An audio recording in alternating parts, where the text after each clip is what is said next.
Episode 56.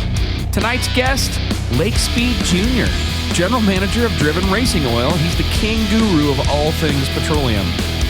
Keeping you smart tonight are our hosts, including John Bewley from Little John's Motorsports Solutions, Tom Sewell from Fuel Injector Development, our good buddy James Short from Shore Tuning, Mark Dahlquist from Throttles Performance, Bill Fowler from Bear Brakes, Scott Evans with Helix Tuning, Mo Lonis from Nano Nitrous, Dan Parker, the world's fastest blind dude, and Rye Klemp from Bull City Speed. My name is Scott Clark, and welcome to RealTuners Radio, episode 56.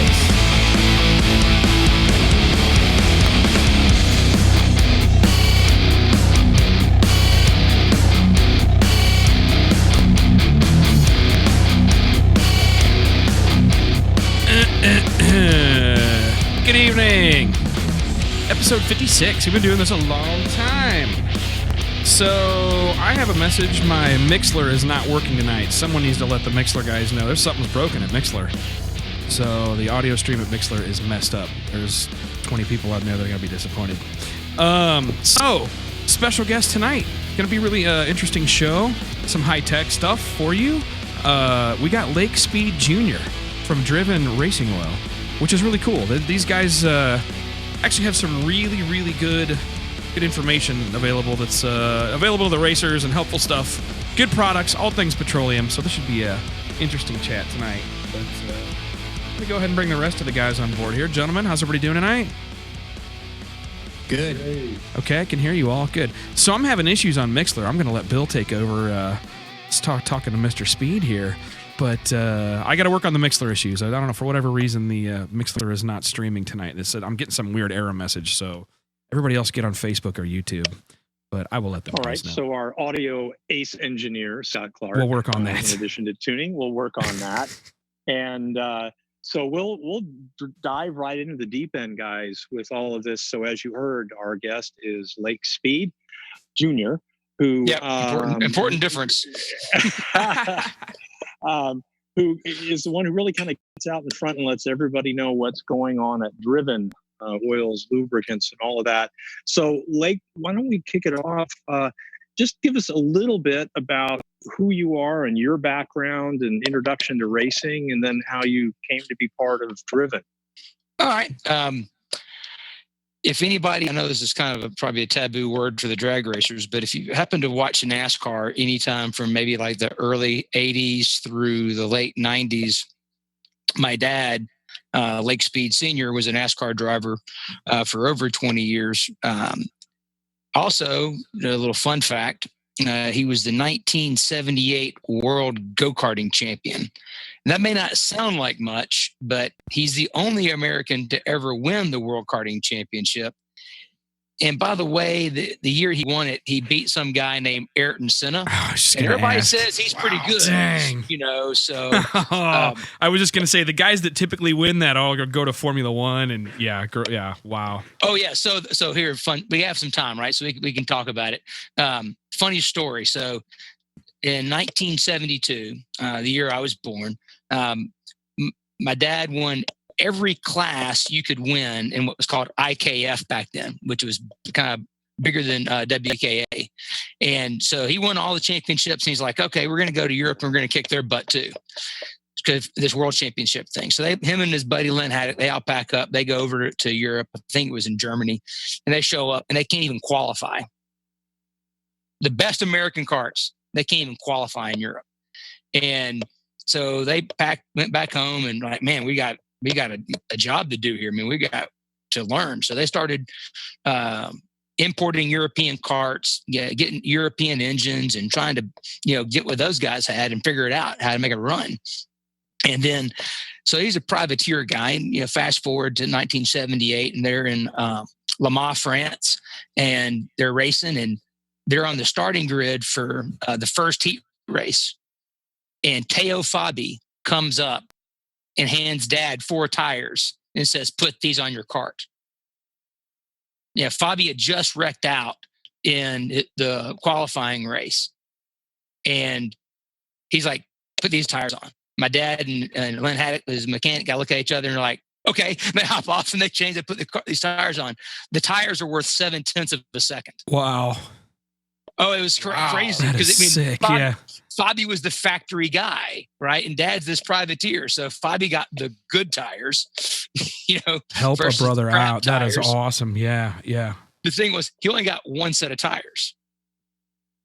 And of course, everybody else is all factory. They're getting new tires every time. So Dad goes out, wins the first heat race with the fresh set of tires.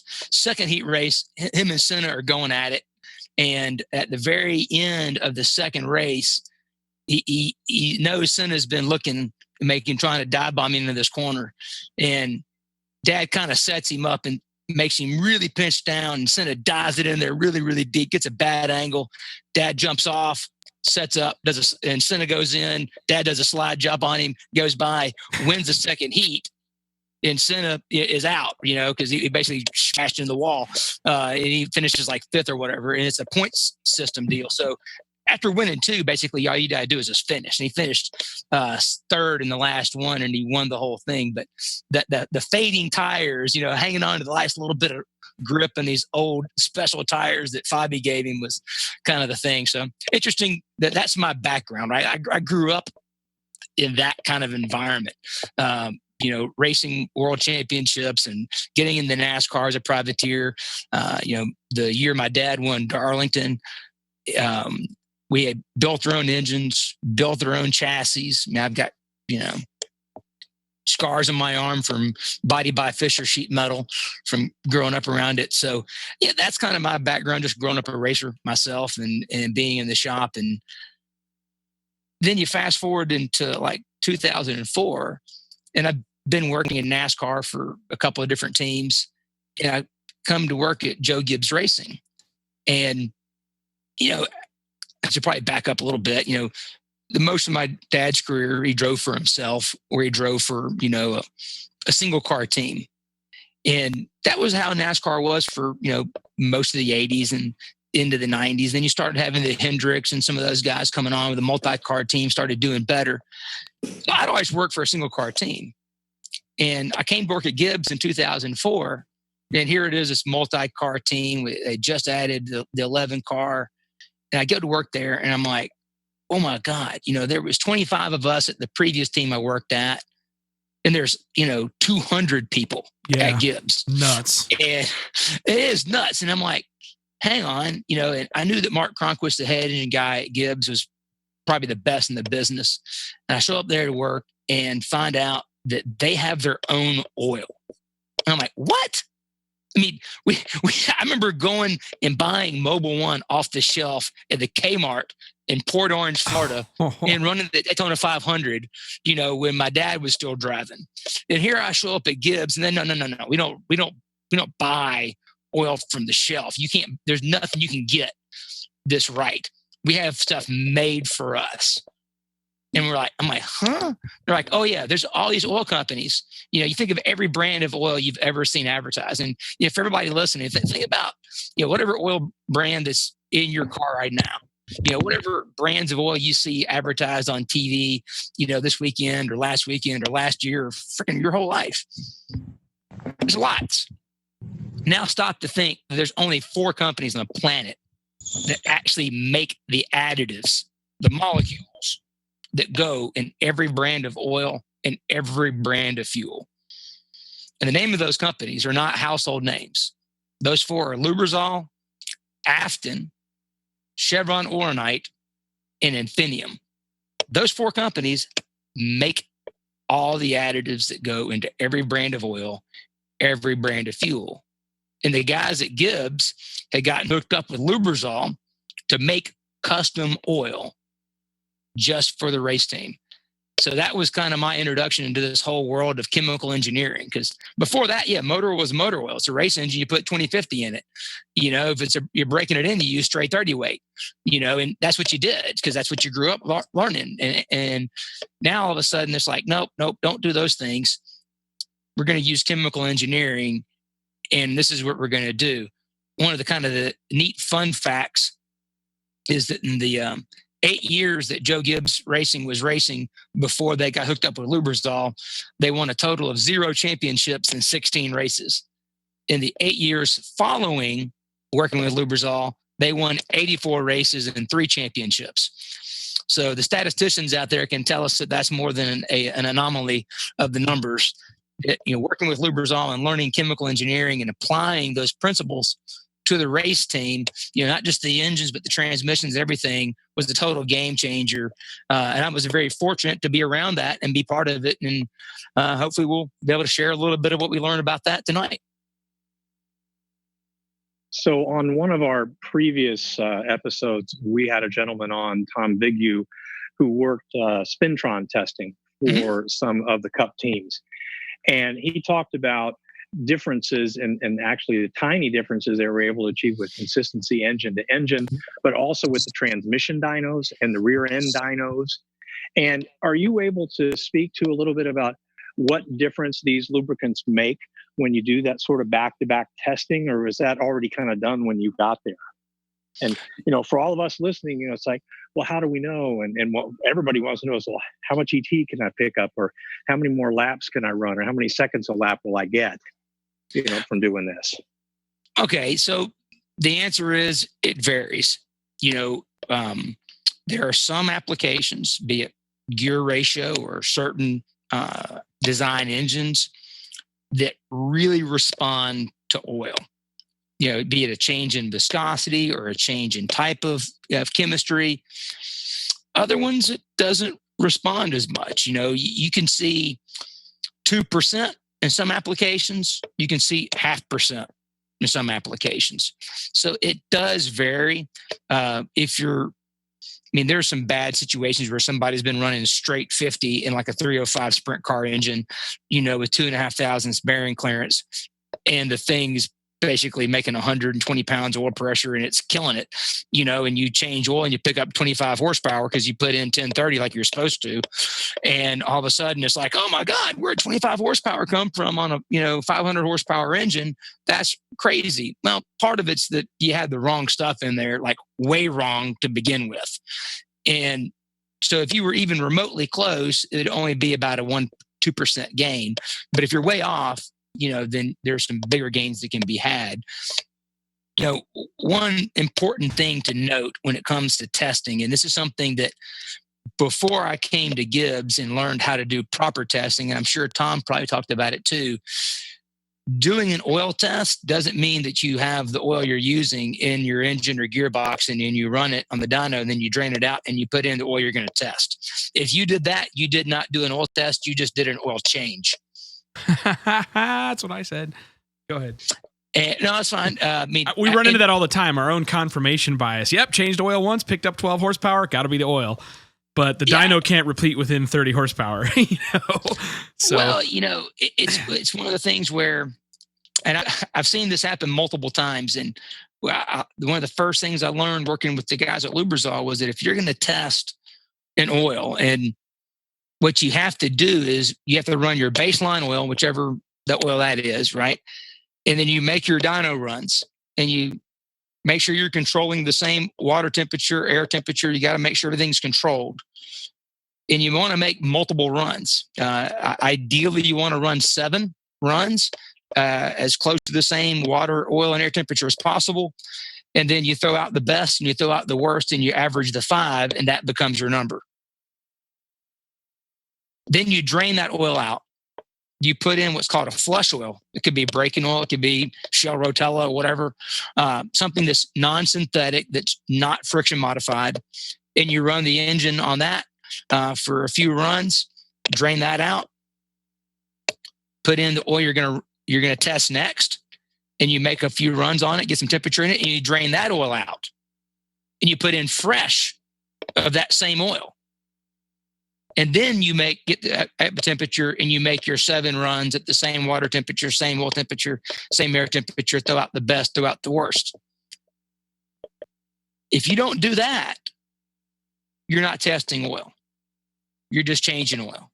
Because if you don't have the flush, that we call that double flush, where you're flushing out the first oil and you're flushing out the second and making sure the system's clean, you're not allowing the additives to actually do their work. And a lot of oils don't like each other. In fact, if you go from, say, brand A synthetic to brand B synthetic, And if one of them loses like 12 horsepower, it probably wasn't the brand B is a bad oil. It's probably the brand A and brand B are incompatible. Especially in a wet sump engine, you can't do that.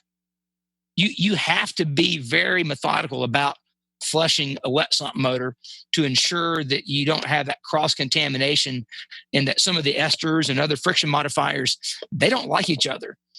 And we've run a good example of this when I was at Gibbs and they started the motocross team. They brought in these guys, which were, been in the motocross industry, but were new to, the Gibbs team. They came in, we ran, they ran 5 different oils on the dyno. And they ran them back to back to back to back. And they handed me the sheet and they said, well, this is what it is. And it just got worse and worse and worse. And I asked them, I said, well, how did you do the test? And they told me, I said, okay, we got to go back and rerun it. And you got to do it the way we just described with the double flush system. They came back and the results were completely different. Same engine, same dyno, same oils, just changed the testing procedure to go from a back-to-back type test to the double flush method, and the results were completely different. In fact, one of the oils that looked to be the worst from the first test was in fact the best oil. And they ended up racing on it for several years, actually. So, those are just little things we learned along the way, is that there's little details. One of my favorite stories to tell is the guy named Larry Wallace, who was the head engine builder at Penske for a long time. I came in to see him and talk about some stuff. And he said, it's really hard to fall off the bottom of a mountain. Right. He said, if you go to Mount Everest, all the dead bodies are at the top. That's interesting. Well, I think it's a good perspective. It's a great perspective. Yeah. When you're talking about, a stock engine, a 5 horsepower Briggs and Stratton motor will run with a broken crankshaft. I've seen it happen. It'll sit there and run. The crankshaft's broken. Doesn't mean it's. Somebody would say, "Well, it's just running. I don't got any problems." Well, the freaking crankshaft's broke, but you don't know that yet because it still runs. But you try to do that in a 10,000 horsepower engine, or a 10,000 RPM engine, that ain't going to happen. Right. The higher you climb in performance, the less margin of error you have, and the more critical the details become. Which is why one guy will scoff at a detail and say, well, that's not important. Well, that guy failed to mention that he's only got a 300 horsepower 289. He's laughing at the guy with 2,000 horsepower 300 cubic inch engine. Right. And you're like, okay, well, you both got similar displacement engines, but you're talking apples and kiwis. It's not even apples and oranges. It's not even close. So those are some things we come across, and I'm sure everybody sees it. It's not unique to just chemicals, but I know when it comes to fuel and oils and things like that. And tuning, I had the same. I was just sitting here thinking, man, it's so funny. There were things that I overlooked back in the day that as I started working on stuff that was more and more intense, little things became a lot more critical, paying attention to little details. Yeah, I hear you. That's outstanding. Puts me at ease a little bit. And I'm sure the rest of the guys are nodding their heads. You mean like sensor gaps, yeah, Scott? Right. I'm thinking of stories. Yeah. The pressed on pop metal trigger right? wheels aren't great on an 8,000 horsepower or 8,000 RPM big block. Yeah. Really? Yeah. There's a ding on Pacific Coast Highway. A lot of us are sitting here thinking, okay, I got to do the 7 poles and then I got to do the flush and then, and they're adding those up and they're thinking, my SBE LS53 with that Chinese turbo kit may not last that long. To matter. So I got to put the right oil and the right viscosity in it at the get-go because I would like to make rounds. So how do people make those kind of decisions? In your earlier comment, you mentioned bearing clearances, you kind of alluded to bearing speed. You talked about the straight 50 weight in that 302. So how do people with some of these common engine builds we're seeing these days, and certainly the most common one is the turbocharged, we'll say stock bottom end for one of an argument, LS stuff, where do they go? What should they be looking at doing and how should they be thinking about their setup and what do the oils that are available out there help them, keep it alive and make it work out of the gate? All right. Well, the key thing to keep in mind when it comes to lubrication, there's an equation for lubrication. There's math behind this. And without having anybody have to do big math, the simple rules of thumb are it's viscosity times speed divided by load. And a way to kind of simplify that is viscosity is a function of temperature. Just because a bottle says 20W50, it doesn't mean the viscosity doesn't change as the oil gets cooler or hotter. All oils get thinner as they get hotter. One of the things I was told a long time ago is the 2050 means it's a 20 when it's cold and a 50 when it's hot. Well, if you stop and think about that and follow that logic, it meant the oil got thicker as it got hotter, and that doesn't happen. All oils get thinner as they get hotter. If you're talking about an aluminum block engine or aluminum rod engine, your clearances are going to grow as it heats up. So the oil is going to get thinner. Bearing clearances are going to get wider. And the rule of thumb is the wider the bearing clearance, the thicker the oil has to be to fill the gap, to support the load. So in general terms, it's like, let's think about, say, a pro stock engine. Everybody knows the pro stock guys run like, water, 0 weight oils and all this. Right. Well, the reality is, a 0 weight pro stock oil at 100 degrees Fahrenheit, because that's as hot as they get. I mean, those cars are dead cold and they go up at the end of a run. It might be 100, 105 degrees. The ones I worked on, we shot for 50 degrees Fahrenheit, the coolant and the motor temp when it would leave. Mm-hmm. Yeah, but go ahead. And your roll temp was what? Maybe 100? At the end of the run, maybe sometimes on a hot day in the summer. Yep. Exactly. Yeah. So at a max oil temperature of 100 degrees, the viscosity, the measured viscosity, is 12 centistokes. That's the true flow measurement is 12. 12 centistokes is the viscosity of a 10W30 at 212 degrees Fahrenheit. So everybody thinks this oil they're putting in a pro stock is water thin, but no one thinks anything about putting 5W30 in their daily driver. Right. It's the same viscosity in terms of operating viscosity. So an important thing to do is kind of look beyond the SAE grades. Kind of don't worry about what the numbers in the bottle are first. Figure out what your oil temperature is first. Now we start looking at our variables. You look at, let's say you're running that 30 weight or 30 grade oil at 212. And let's say your bearing clearance were 2,500, right? So we'll try to put some numbers to it. So 2,500 bearing clearance, 30 grade oil at 212 works fine. But now let's loosen that bearing clearance up to say 3,000. Well, now you have to go up in viscosity to say a 40 grade to fill the gap. But now let's say you add a turbocharger or a supercharger on that same setup. Now You're making more cylinder pressure. The load's greater. So now I got to go up to a 50 grade, like a 1550 or a 2050 to do that. Right. So now my blown small block that I was running 30 grade, opened my bearing clearance up. Now I'm at 40 grade. Now I've got this blower on it. Now I'm at 50 grade. Well, now I'm going to go run methanol. Now you're at a 60 grade. Right. Because when you go from race gas to methanol or E85, your air fuel ratio gets much richer. Right. So you're putting more liquid fuel in the thing which washes the cylinders.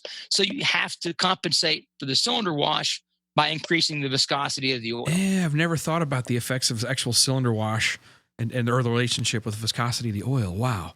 All right, carry on. Didn't mean to interrupt. Just learning something here. No. That was awesome.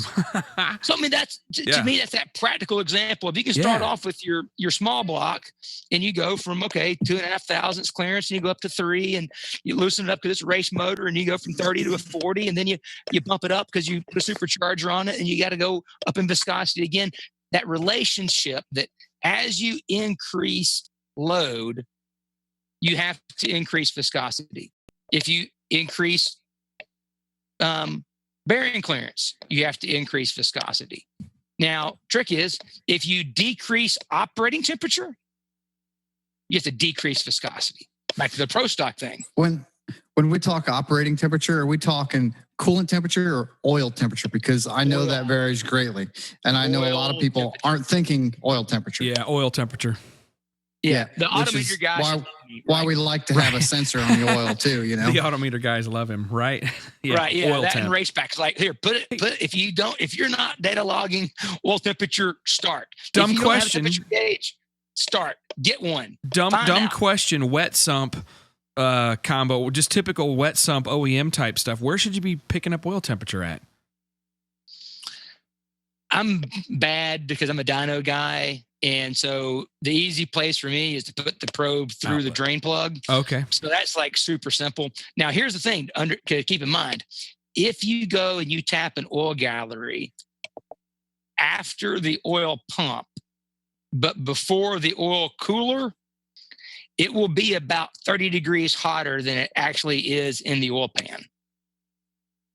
Yeah. And the reason just for remember that is, remember that, because if you have it on the pressure side immediately after the pump, but before the cooler, it's going to be hotter because that'll be the peak temp in the circuit then, in theory, or does that happen again at the bearings? Is that... Well, the bearings is going to be even hotter than that. Never mind. Okay, carry on then. Yeah, the bearings are going to be really hot. In fact, the test temperature we use to determine bearing oil film thickness is at 300 degrees Fahrenheit. Wow. Yeah. Because we suspect that's what it is in a typical passenger car application. If let's say you're in a truck and you're towing a trailer and you're going up a steep grade, bearing oil temperature is 300 degrees. Got it. That's what you figure it's going to be. So anyway, point being in all of this is that, as temperature decreases, oil temperature decreases, you got to go with a lower viscosity oil, SAE grade that is, to get you back in that right window. It's kind of like the three bears. You don't want it to be too hot. You don't want it to be too cold. You want it to be just right. And the same thing with viscosity. You don't want it to be too thick. You don't want it to be too thin. You want it to be just right. And so, if you go to our website, we have a tech section in there that's got a lot of information on it. Also on YouTube, we got a YouTube channel that's got a lot of videos that kind of can put some numbers to it and kind of help you guide through it. Okay, what for this much horsepower and this oil temperature, this bearing clearance, what viscosity oil should I have? Well, we have charts and stuff for you that guide you to that. That basically say, here, this is what you need. That way you can make the right choice and be on the right path for that. And then, to kind of circle back around, that's the front end homework. But then the reality is there are different manufacturers. There are different flavors, be it mineral versus synthetic, that are going to provide different benefits, maybe in horsepower or wear protection. And maybe I'll say, you've got a turbo car that's not going to make 21 dyno runs in one day to test 3 different oils. I get that, but maybe could you run 3 dyno runs and average all 3 of them, and then drain the oil, flush it, put in the next oil, and just not make full pulls on it, but at least run the engine for a while to circulate the oil, to let the additives take hold and do their job, and then run maybe the next oil and run 3 more pulls and then see. If you're trying to find power in oil, you're going to have to do it that way. The other thing you can do, and one of my favorite tools for engines, is a tool that most of us don't think about, and that's used oil analysis. Short of taking an engine apart, measuring all the parts, putting it back together, putting it in the car and running it for X period of time, and then pulling the engine back apart and remeasuring the parts, and then doing that again with the next oil, there's no way to know what oil is giving you the best protection, the best results. Got it. So the oil analysis, the sample analysis is a big deal then. Okay. It is. Put it this way. It's a predictive maintenance tool that was pioneered by the U.S. Navy because, during the war, especially during the Korean conflict, they wanted those planes flying. And if you had a time-based maintenance schedule, you could have aircraft that were able to fight and defend the territories or attack. Right. That would be otherwise on out the of commission. ground. Yeah, exactly. But if you were doing oil analysis and you were doing predictive maintenance, yeah. When is this aircraft unsafe to fly? Right. Then you're basically able to utilize your assets more fully. Than just saying every 20 hours of flight time, change all the oil in this thing. Shit, maybe it can go 80. Well, you can save yourself that downtime of someone having to drain a Merlin and fill it back up. But yeah. Well, not to mention pulling the engine apart or doing whatever their re-bearing schedules and all of that. Sure. Sort of thing. Yeah. Because that used oil is a window into how much wear you're experiencing based on what kind of metals and so forth are appearing in oil. Like a minute ago, you mentioned that cool sounding tool for kind of getting a target for viscosity and so forth. Where do people go? What website do they look at to find that? drivenracingoil.com should have all that stuff on there. If it's glitching up, please forgive us. We've, unfortunately in today's world, there are hackers and all that kind of stuff. And the server got hacked recently. And so they've tried to get it all fixed and back up. I think that everything is fixed and back up. I know that tool existed and was on the website at some point. If it's not up there, like tonight, if you go look, tomorrow, it'll be back there soon. But we do have a pretty good wealth of information in the tech resources section on drivenracingoil.com. And then the YouTube channel, Driven Racing Oil, we have a lot of other pretty good videos and things there. If you want to learn more about oil analysis and how it works and all that, there's a video on that we have there that can explain all that stuff really well.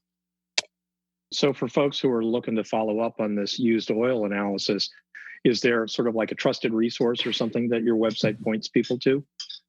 No, they don't have a, we tried through Driven utilizing one of the independent labs and providing their kits to the public to see how it worked.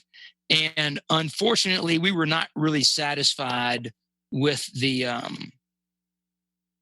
service overall. Right. I have no question. I never doubted the integrity of the data they provided. If they said there's 45 parts per million iron, I have confidence there was 45 parts per million iron. But what I didn't like was the fact that if someone sent a sample, it took them 3 weeks to get the results back. Right. Because by then, that data is pretty much useless because it's so old. Well, and the problem is you're sending in one little sample and they're geared to serve fleets. Right. So I did this for diesel trucks and for fleet engines, sent in samples to Blackstone Labs up in Fort Wayne, Indiana, which is my hometown, coincidentally. And and that's typically how that would work. I knew he was going to go there. I'm like, man, doing this for racing engines, I don't know if they could tolerate the turnarounds are long. And I mean, you're not going to get much of a priority being the low volume customer, but it's tough to do. I will, if you will forgive me for a moment, I'm going to make a plug. Plug away, man. You can plug whatever you like. Well, again, what you're seeing, your experience, my experience aligned that, hey, oil analysis is an awesome tool that's underutilized because it's a predictive maintenance tool, but there's really not anybody out there that caters to the racers, that caters to their needs. So I have a younger daughter that was my straight A chemistry student in high school and college that used to work for me in our lab and did blending for us. She is now doing that as a startup company. Cool. It's her job. Yeah. It's her company's called Speed Diagnostics. It's spelled weird. If you Google it, it's SPEEDIAGNOIX.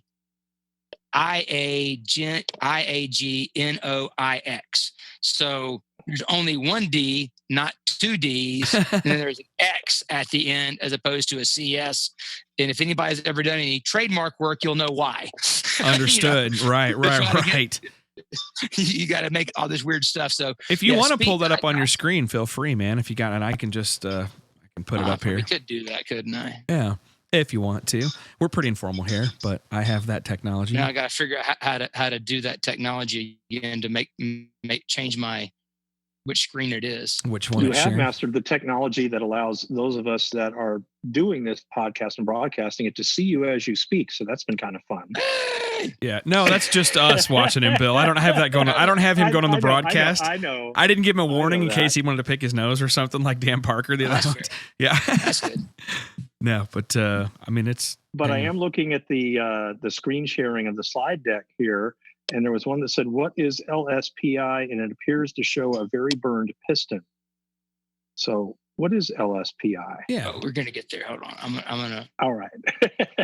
Where's my getting the? So just down at the bottom, you can change that screen share. You can, I think you have to stop it and restart it to be able to pull up a new screen. Everybody take a drink.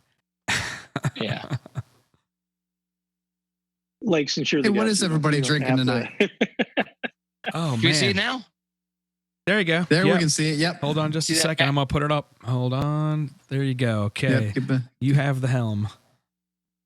Okay. Speed Diagnostics. Okay. Yeah. So SPEDIAGNOSTIX.com. That makes total sense, actually, once you see the logo. That is cool. Yeah. All right. And that's your daughter's business? That's my daughter's business. Yeah. Was your daughter like 9 years old? How? I'm 46. Okay. All right. So there's if you want to learn about, there's Dad in 78 karting championship. Man, so, how cool to grow up in NASCAR in the driver and owner She's one 21. car. Gotcha. Cool. Yeah. Man, I'm gonna have to refer some customers that way. You tell her to have her game on point. Yep, she's got it, man. She's been doing stuff for Joe Gibbs Racing and a couple other, NASCAR teams around here, kind of getting the bugs worked out. So it's kind of good. So anyway, outstanding. Let's get back to the important part here. Let's get back to LSPI. Boom. There you go. Let's do this. Let's start your flight. There you go. All right. So it's interesting. I don't know. Bewley, are you still with us? You've seen this presentation already, haven't you? Or, I mean, you've been through this? You understand this? He's all muted. So I guess, I mean, I know that the OEMs saw this as a problem. This is not just hopped up bone stock late model GM V8s or anybody else, but this was a problem across the board that seemed to start coming around during the direct injection era, right? I mean, stock 4 cylinders will do this. Right. So what in the hell? I mean, it sounds like, I mean, I've heard from others that you were involved in figuring out just what was going on here. Take it away. Give us some background on this issue and then what you guys learned. Yeah, sure. No problem. So we talked about who I am. We don't know cover anymore. So LSPI is a detonation event, or sometimes they even call it mega knock, that is unique, or they think it's unique to direct injection engines. And it typically happens at tip-in at low engine speeds, and it's more prevalent at low engine temperatures. Again, back to the cracked piston look. Everybody watching has probably seen these before somewhere along the line. Our stock bottom end turbo LS guys have seen these, but for different reasons. Right. Right. So there's some theories as to what's going on, but essentially it's a knock event, a detonation event that originates from the ringlands and then moves into the center of the combustion chamber. So I've actually seen video they've taken from inside a combustion chamber when this happens, and you can see the flames literally coming out of the ringlands, coming off the side of the piston. So it's not a hole burnt in the center of the piston, something like that. It's literally coming out of the crevice volume and making its way into the combustion chamber before the spark plug ever fires. So there's theories as to why it happens.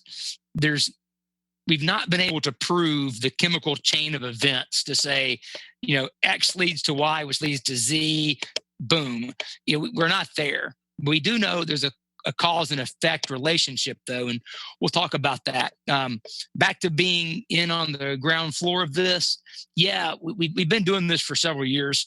Oak Ridge National Lab, which is famous for being part of the Manhattan Project. They did the uranium enrichment for Fat Man and Little Boy was done there at Oak Ridge, just outside of Knoxville, Tennessee, and they have a funding, or had a funding project that just finished up last year, that was looking at the fuel and lube effects on direct injection engines, because the Department of Energy recognized that direct injection engines are more efficient. And because of that, that's a benefit to society, right? That we need to have more fuel efficient engines that have better emissions. But there's problems with direct injection engines.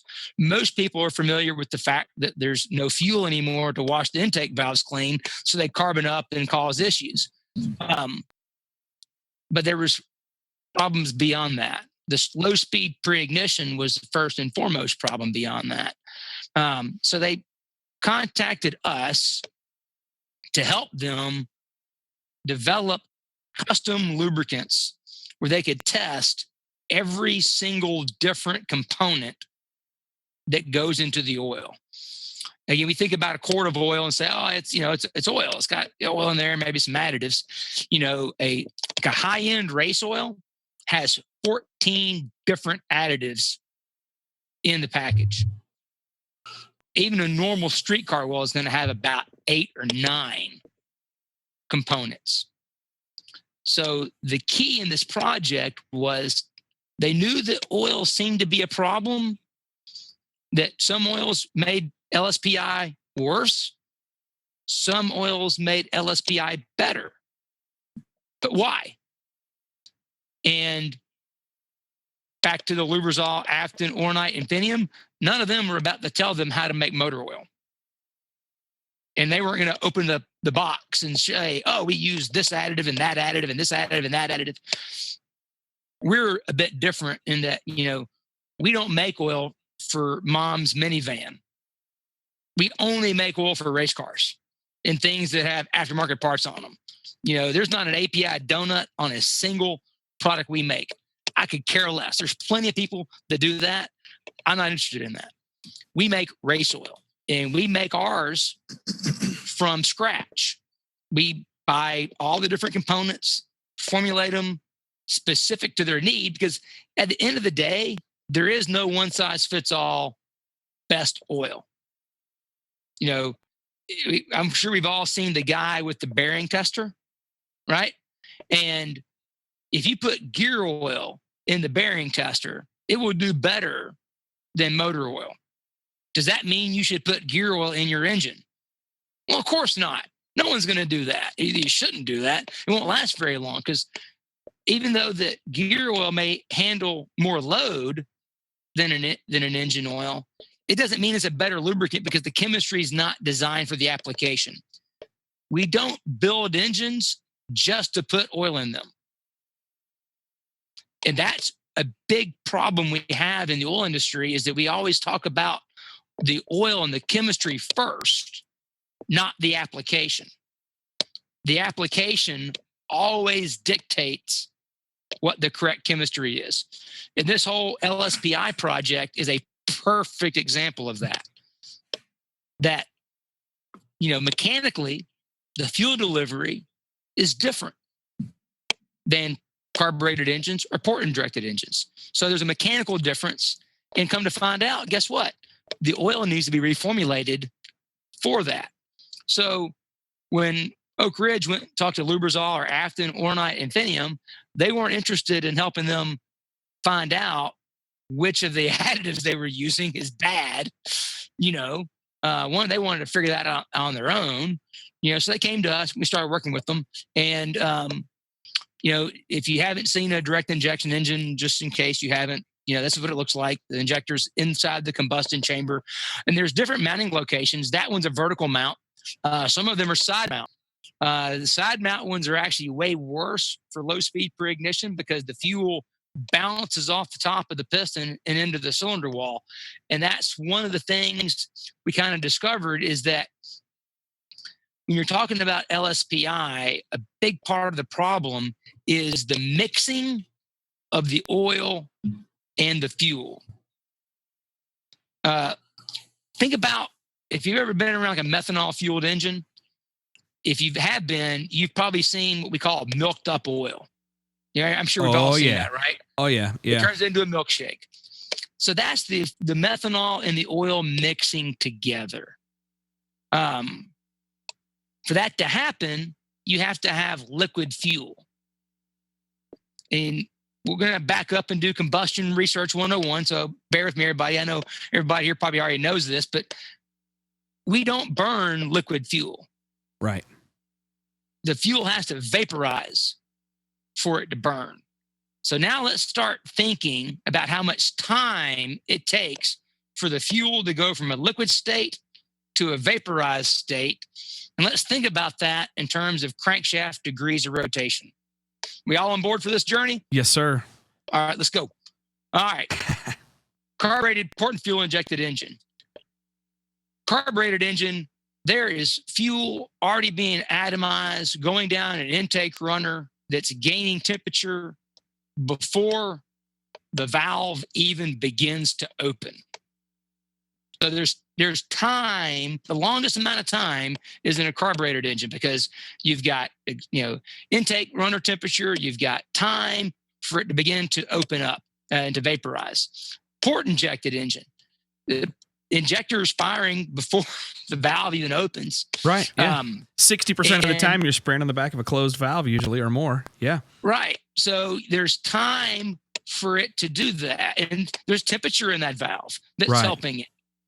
Now, and then you got the valve opens and you have a whole downstroke and then a whole upstroke. And then you're going to fire the thing 30 degrees or so before top dead center. So you've got almost two whole strokes. A good homogeneous mixture by the time it's time to light the mix. Yep. Right. And hopefully by the time it's had time to vaporize. Right. Now the DI engine, you don't even begin spraying the fuel until after the valve's closed. So now the amount of time you have to vaporize the fuel is a fraction of the time. You can see the chart up there from Porsche and, the injection time frame and the time you have for it to evaporate and to homogenize is a fraction of what it was in a port injected engine. Right. That's the challenge. That's where the problem comes in because now the fuel isn't vaporized, is still in a liquid state. It mixes with the oil, and that mixture of oil and fuel start to do weird things. We know that it's a problem that's caused by the mixing of the oil and the fuel. This is back to where we said we don't know where the X, leads to Y, leads to Z chemically. I can't tell you the chemical equation that leads to low speed preignition, but we do have some pretty good ideas that it has something to do with the oil and the fuel mixing, and then there being some kind of catalytic reaction, that there's a third chemical that's created that's neither oil nor fuel that has a lower octane value than either the oil or the fuel. And that might throw you off for a second, but to give you a background, go ahead. Is this effectively the oil and fuel getting trapped on the side of the piston and then combusting on the side of the piston?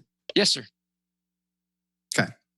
Yeah, and to prove that it wasn't the base oil itself, we actually took different base oils, sent them down to Southwest Research in San Antonio, Texas. Dude, I've used a number of times. I've worked with that company a number of times. Know some guys that work there. Cool place, but go on. Oh yeah, Let's do some neat stuff there. Yeah. Oh yeah, it's awesome. Yeah.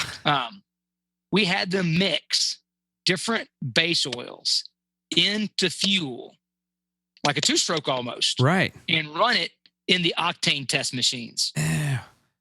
We ran research octane, motor octane on 25-to-1 and 100-to-1 ratios of base oil in the fuel. Do you know if they're using the single cylinder engines with the little pop off thing to detect knock? Is that that's what they're using there still for those, which were developed like in the late 40s, something like that, but still the going standard for, and you have to physically test knock. A lot of pump gas petroleum is very seldom even tested with this stuff. It can be very inconsistent. I tell people this all the time, that there's very few places where you can actually get the the actual variable compression engine knock testing done. Interesting. Carry on. I didn't mean to interrupt, but it's an interesting No. That's subject exactly in and of itself. Yeah, go ahead. It is. It's a super interesting engine. There's not that many of them, which is why when we sent it down to Southwest Research, and they ran that engine that they run pretty much all the fuels on to certify them. And even at 100 to 1, 25 to 1 ratio, it didn't move the octane value of the fuel by more than like a half a point. So like a 93 at 100 to 1 was still like maybe a 92.7. So it wasn't the oil killing the octane of the fuel and causing it to knock.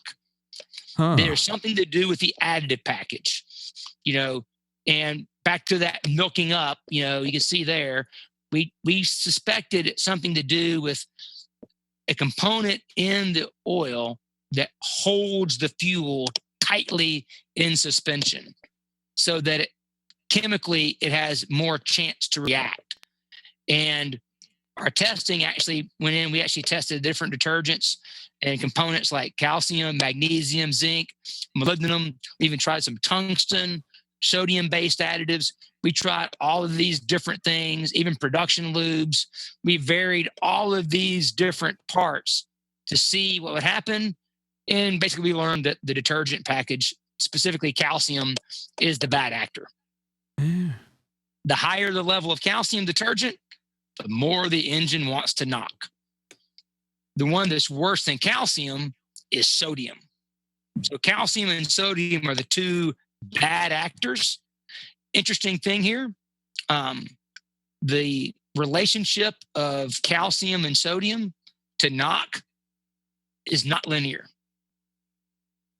So you can have a certain amount, say like 1,500 parts per million calcium in the oil, and it won't knock. But if you increase it to say 3,000, then it does knock. So it's like a hockey stick relationship. Like you go from 0 to 1,500 and there's no change, but then you go to 3,000 and boom, it takes off. So, that's one of the things we found is that it's not linear. So you really got to dig into it. During this process, we got frustrated, because the best part of working for the government is they pay for everything. The worst part of working for the government is they are painfully slow at getting anything done. Never heard that As before. we all know already. Never heard that before. Never worked on any government contract stuff. Carry on. Yeah. So we decided to go buy our own direct injection engine, and by utilizing the NOx sensors and all the good yummy stuff that GM put into the LT1 engine, I said, let's qualify and let's see if we could change the chemistry of the oil, and can we use the NOx sensor in the engine to discern differences in the oil chemistry. So that's what we did. So we started off, and I got to give a shout out to Ben Strader at EFIU for allowing us to invade his shop for a week and get this engine up on the dyno and start testing it and figure it out. Because again, you've probably figured it out. Go-karts and NASCAR, I didn't know what a fuel injection system looked like until like 5 years ago. Right. So I'm a carbureted guy. I like high-speed jets and low-speed jets. All this tuning stuff is kind of new to me. So I needed to go to somebody that actually knew what the hell they were doing. I got a class for you. Yep, carry on. Oh, I bet. So anyway, we started off here and look at what we'll call oil A, which is calcium and sodium mixed half and half to create a normal detergent level in the oil. And we ran the test, and it produced 5 knock events during the course of these low-speed, you basically tip in throttle from low engine speed at cold temperature. How many knock events occur? Right. So we had 5 knock events during the series of 3 sweeps with the calcium sodium combination. Then we went to a high calcium formula that had a little bit of molybdenum in it, which molybdenum had shown to be a suppressant, that if higher levels of moly suppress LSPI. So we ran that one, still 5 knock events. Well, then we dropped the calcium back down to that 1,500 part per million number, left the moly in there, and then them no knock events. Huh. So it really correlated well that we could see from the LT1 engine was backing up what we were seeing from the research at Oak Ridge on the single cylinder engine and from the other literature that had been published throughout the Department of Energy labs and stuff. Then we got a really interesting phone call. So in the middle of all this, our European distributor, which is also the Sunoco fuel distributor for all of Europe, called us up and said, have you ever heard of this thing called low-speed pre-ignition? I laughed and said, funny you should ask that. They said, so help us out. We're having a challenge here that Mini Cooper wanted to have what they call their Gentleman Driver Series, which essentially is Mini will prepare, 40 different Mini Coopers all identically. And basically all you have to do is pay, and then you show up and you drive the car. And so they're preparing all these cars, and they want to control fuel for the series so that no one's showing up and using different fuel and cheating. So they're running these minis with this control fuel, running their standard European spec oil, and they're blowing up engines on pit lane. Not out on the racetrack, pit lane. They idle, they smash the gas to go, engine blows up. Huh. And they're just dumbfounded. They start looking, and of course, this race fuel isn't pump fuel. It's a much higher temperature fuel, needs more temperature for it to volatilize and all this. And they're thinking it's LSPI. Of course, the oil they're using is a very high calcium oil, because most, if you're familiar or not, most European spec oils are designed for both gasoline and diesel use. Yep. So, yeah.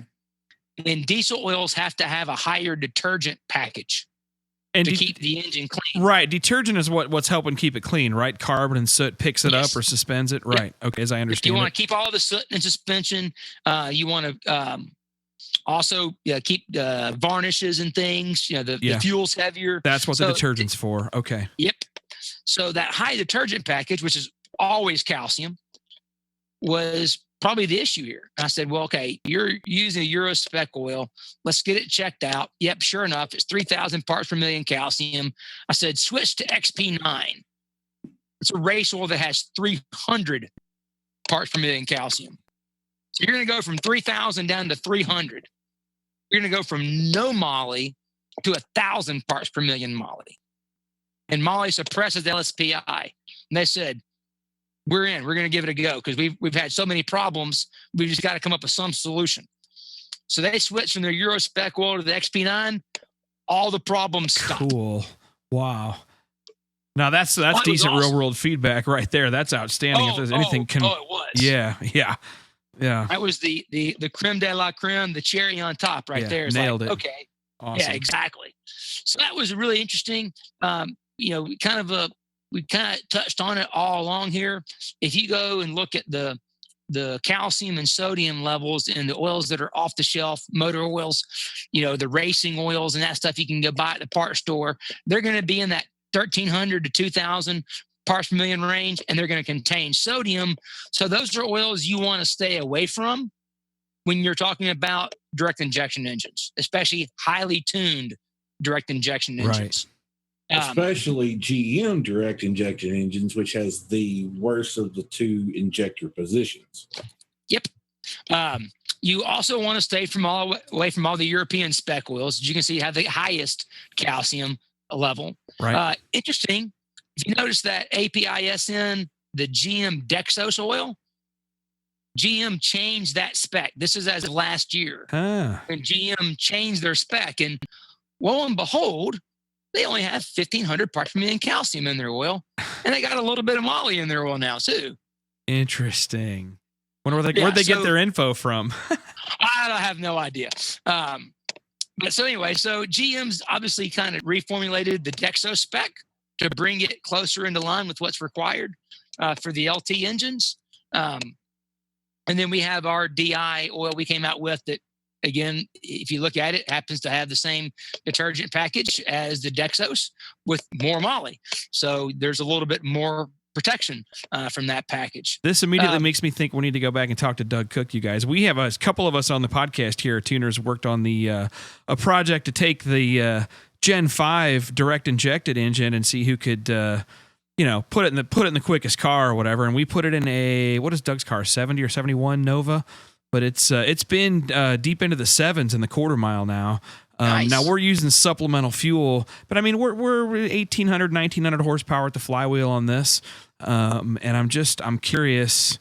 We haven't seen what looks like any kind of problems in the chamber side, or hurting pistons or anything like that. We've had some valve train challenges, but his engine builder's AES out of Chicago, and they figured that stuff out real good. Car completed drag week and then busted off 770s real easy at Cordova here last year. And in fact, I think some of our guys that aren't on the show tonight are actually working on that car. I think they're getting it ready for drag week here in a couple weeks. But no, that's interesting. We need to take a look at that. So that's my involvement with the DI, with that family of engines on the performance side. We're kind of trying to push it, but very cool info. All right. So carry on. So this slide kind of shows you kind of the things that matter, right? So the higher level of calcium, higher level of sodium increases LSPI tendency. Magnesium is neutral. It doesn't seem to have any effect at all. So that's a kind of a good one. So you can kind of ignore the magnesium levels in the oil and not to be concerned about it. Higher level of ZDP, our favorite buddy zinc, again, shows up on here. It's hard to have an oil conversation without talking about zinc. And yep. Here it is anyway. So higher level of zinc helps decrease LSPI.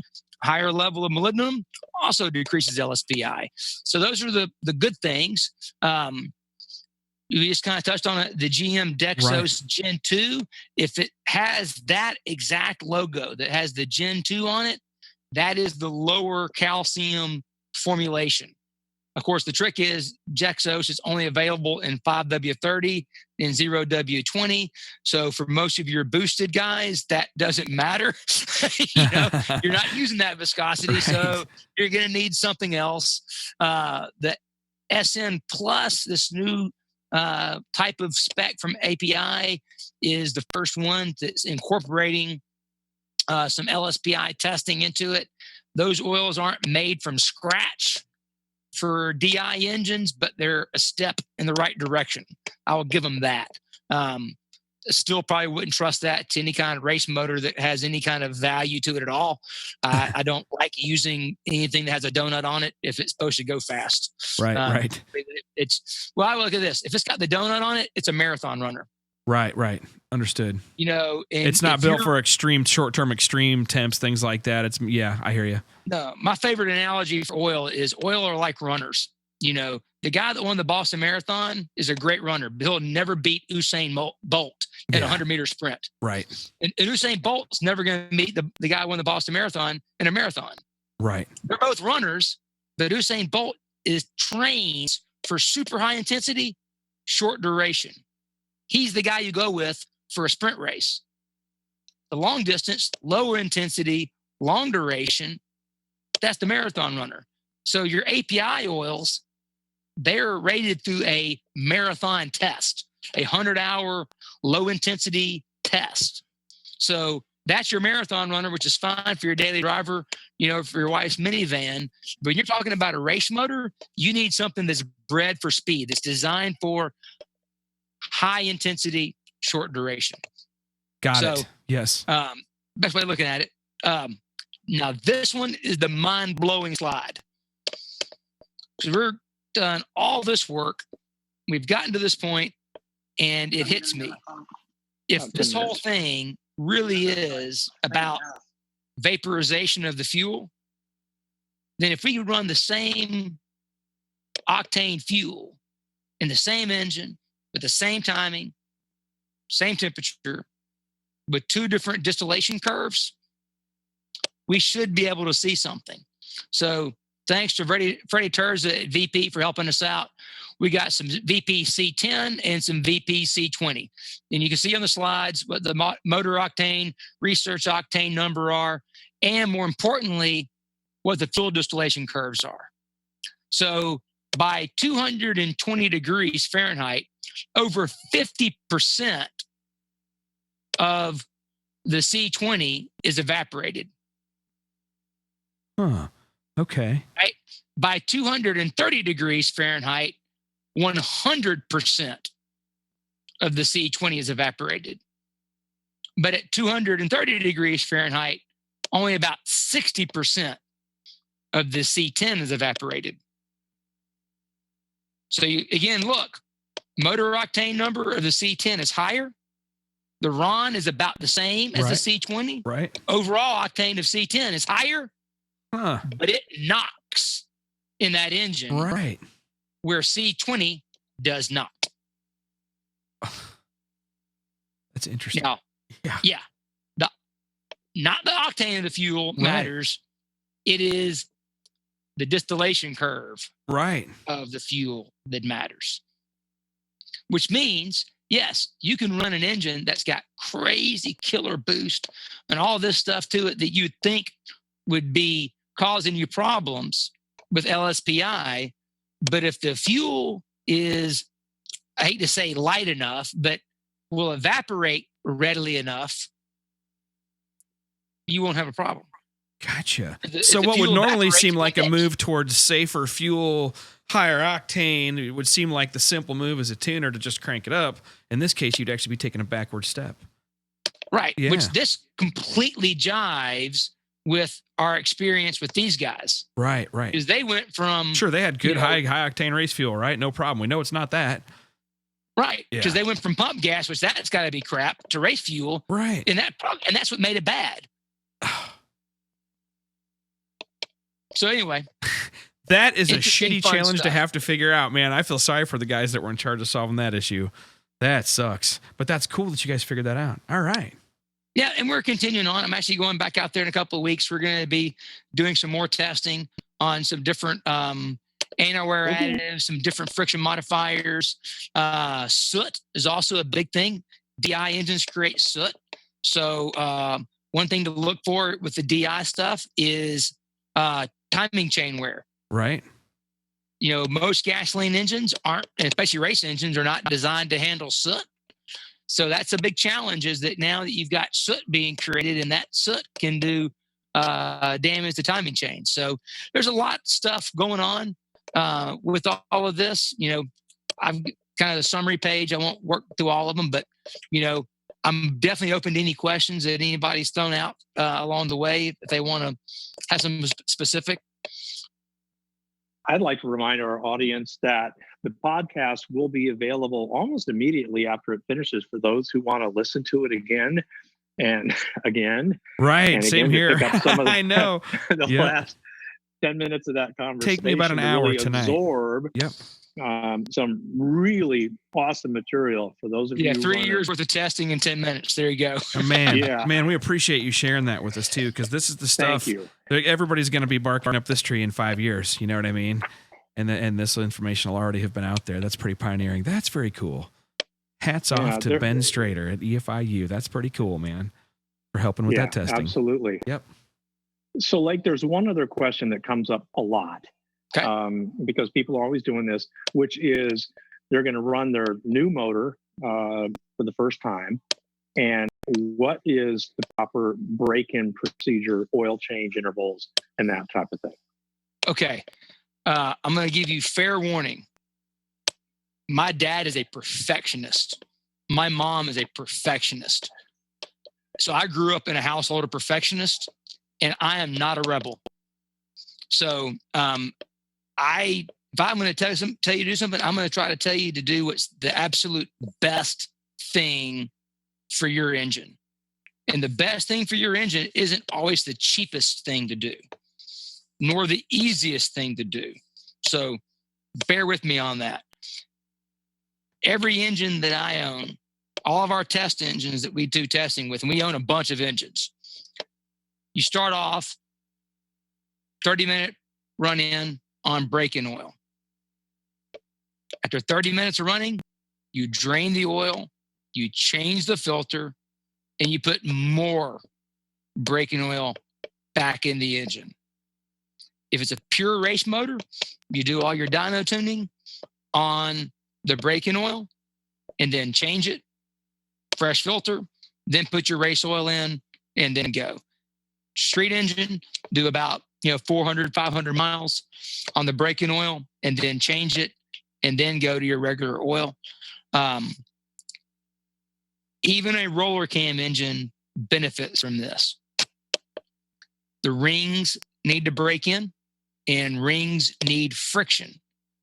And higher levels of ZDP that are in braking oil reduce wear, but they don't reduce friction. Yeah, okay. So this is a weird concept, and it took a while for me to get my mind around this. Friction and wear are not two sides of the same coin. They're independent phenomenon. You can increase friction and increase wear. You can also increase friction and decrease wear.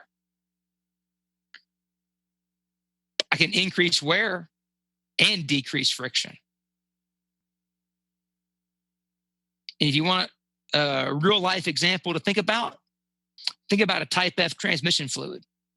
It increases clutch friction, but does not increase wear in the transmission. Huh. Okay. Yeah. How do you get, I'm having trouble wrapping my head around that, but carry on. Yeah. It's just, when you get down to the surfaces, right? And that's the whole thing, is we think about these surfaces, we think about them on a very macro level. But in reality, everything is happening at a micro level. It's, no smooth piece of metal is actually smooth. There's always peaks and valleys. And it's the interaction of those peaks and valleys that where the friction and the wear occurs. And there are things that can decrease the friction between two components, two intersecting joints or peaks for that matter. But it doesn't reduce wear.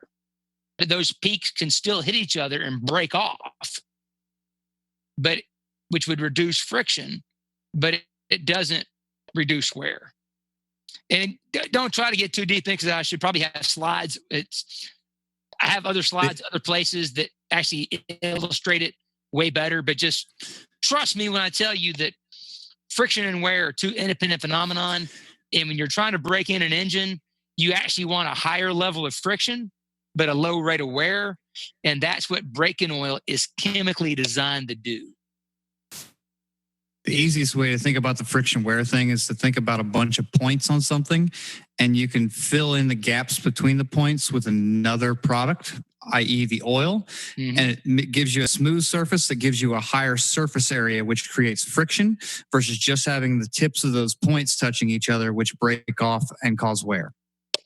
Bingo. Without extra friction. Bingo. If anybody is out there ever water skis, you'll know that it's easier. You typically go faster across the water if it's got a little bit of chop to it than if it's glass. I like to water ski, so I know that. Got it. Understood. So, yep. Anyway, so the idea on braking is you want to 10 times more wear is going to occur during the first hour of an engine's life than the next 10 hours combined. Just stop and think about that for a second. Right. 10 hours, 10 times more wear is going to occur in the first hour of that engine's life than the next 10 hours combined. So when you recognize that, the most important thing you can do is to change the daggum oil to get all that wear debris out of the engine. Because if you think that filter is capturing 100% of all the debris made, I got oceanfront property in Arizona to sell you. Because it can't, it's going to capture a lot of it, but you're creating a whole lot. So the best thing you can do for your oil, for your filter, for the health of your engine is to use a braking oil, which is going to reduce the amount of wear during break-in, and then change it frequently in that first couple hours of its life to be able to get the engine clean as possible. That way the parts live as long as possible. Understood. Makes good sense. Okay. Well, anybody got questions? Evans, Bill, any of you guys on here? Mr. Tom Sewell, I see you joined up. Nobody has questions. It was really quiet tonight. Everybody was listening. scared him away. So No. my questions relate to a product that I've been using for years that isn't directly related to you. So I don't know whether to ask that question right now or to leave it for private conversation later. It's some additive that I've been using that I've had very good success with, and engine oil analysis has said that it's showing less wear. So I'm happy to use it. I just don't want to go down that road, I guess, just yet. Well, here's how I address oil additives. If you have an additive you're putting in your oil, you're essentially playing chemical Russian roulette. Right. Right. But here's the thing, right? So one guy, like in your example, you've been using it with whatever oil you've been adding it to, that combination is beneficial, right? You're happy. I think about the story I always say is, one guy says, man, I use XYZ additive, I gained 5 horsepower. Another guy says, I use XYZ additive, I lost 5 main bearings. Right. Right. Which guy's lying? Well, neither one of them are. The reality is, in one case, the additive you used worked in conjunction. There's a synergistic effect with the oil, and it produced better results.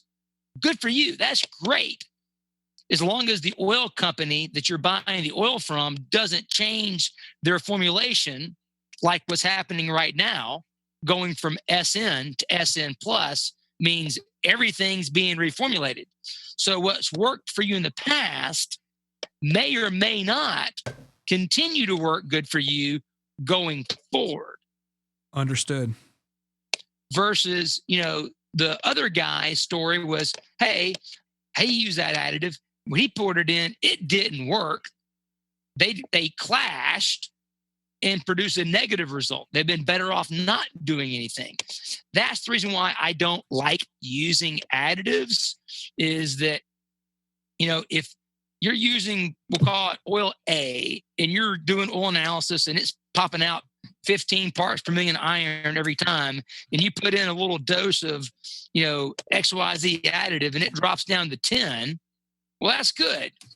That also tells you that oil A wasn't that great.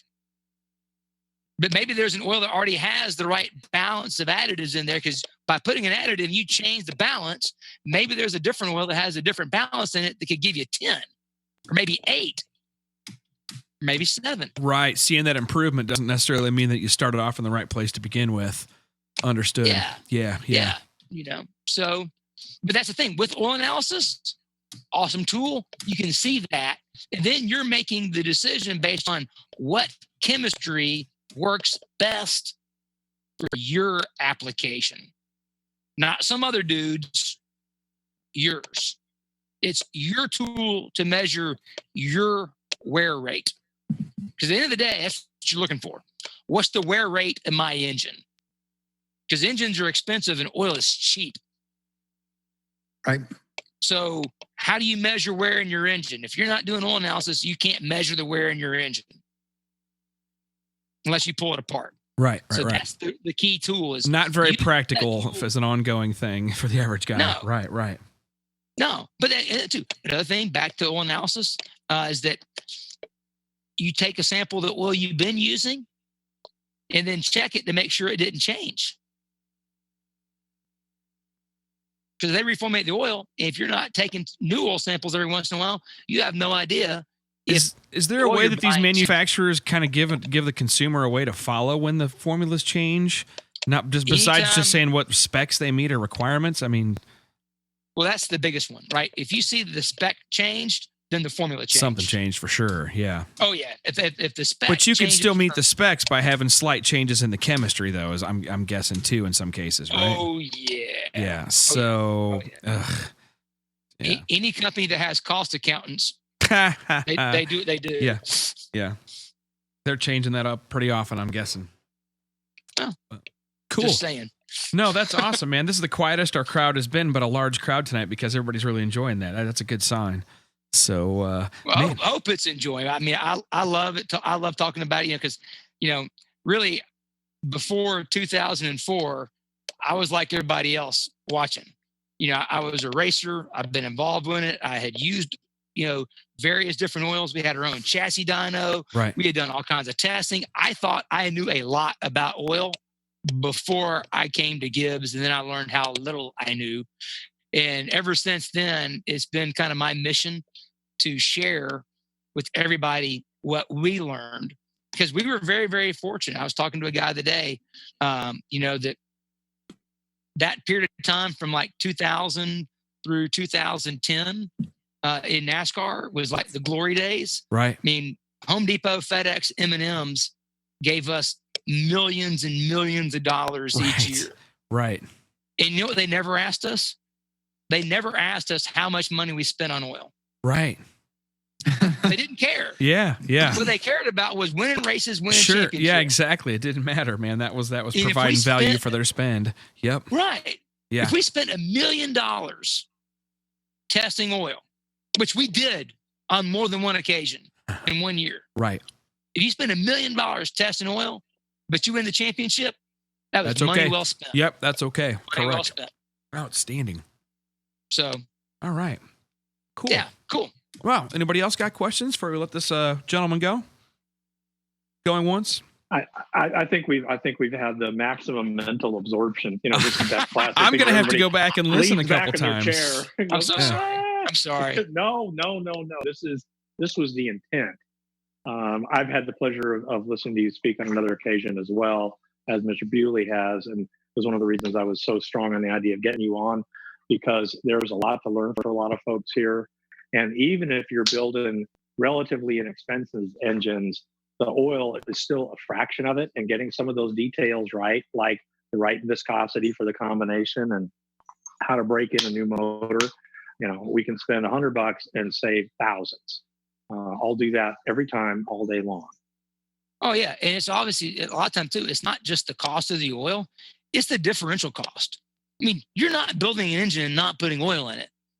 So it's hard to find oil at the parts store that costs less than $6 a quart. So if breaking oil is $2 a quart more, and you only use 5 quarts, what's $10? Right. We're not talking about $60. Right. We're talking about 10. Well put. Outstanding. Anybody else, or do we see anything online that we need to address? We have a lot of listeners that are just quietly, yeah. All right. No, that's good. We don't have to bug that. Man, Mr. Speed, I really appreciate you coming on to our little podcast here. Man, thanks for having me. Yeah. Anytime. I mean, I love doing this stuff, love helping everybody out. Or I try to help everybody out. I don't know if it's a help or not, but I like trying to help, and I appreciate the opportunity. We're welcome to come back if you ever want to have me back. So. No problem. We will have you back for sure, man. I appreciate it. You stick around for a few minutes if you like. Talk to the guys here offline. I'm going to go ahead and fade us out, and then everybody else, thanks for tuning in tonight, and have a good evening. And we'll talk to you guys next week for sure, and hopefully see some of you guys at the Milwaukee class on August 11th to 12th. All right, everybody, take care. Peace out.